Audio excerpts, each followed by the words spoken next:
Okay, I'm doing examples 4 and 5 together because they deal with the two bottom scenarios, cases 3 and 4, where we're going to have less than a negative, greater than a negative. And they're already ready to go. So as before, if this isn't already simplified to the absolute value expression all by itself, greater than or less than a number, you want to do that first. But if you get to this point and absolute value of x is less than negative 2, this is always positive or 0 at the smallest. Always positive can never be less than a negative. So the empty set is the answer. If it asks you to graph it, which it does, this is how you graph the empty set. You draw a number line with nothing marked on it. You don't have to go from negative 5 to 5. I mean, you can probably, here, this is also the empty set.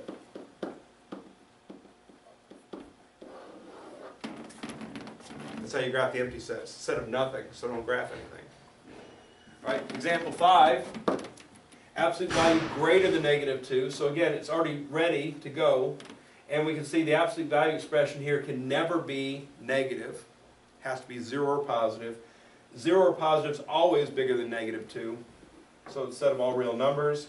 Notice the domain is a set of real numbers, so I'm going to graph this by shading in this arrow, shading in this arrow, and then squiggling it between.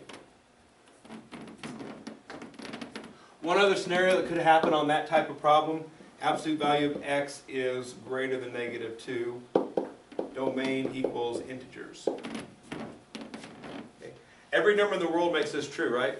Yeah. But we only want to graph integers. So if I was to graph this one,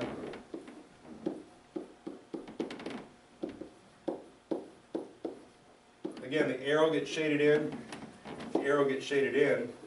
All real numbers are true, but we only want to graph integers, so I'm just going to put dots on the integers only. No squiggly line happening this time.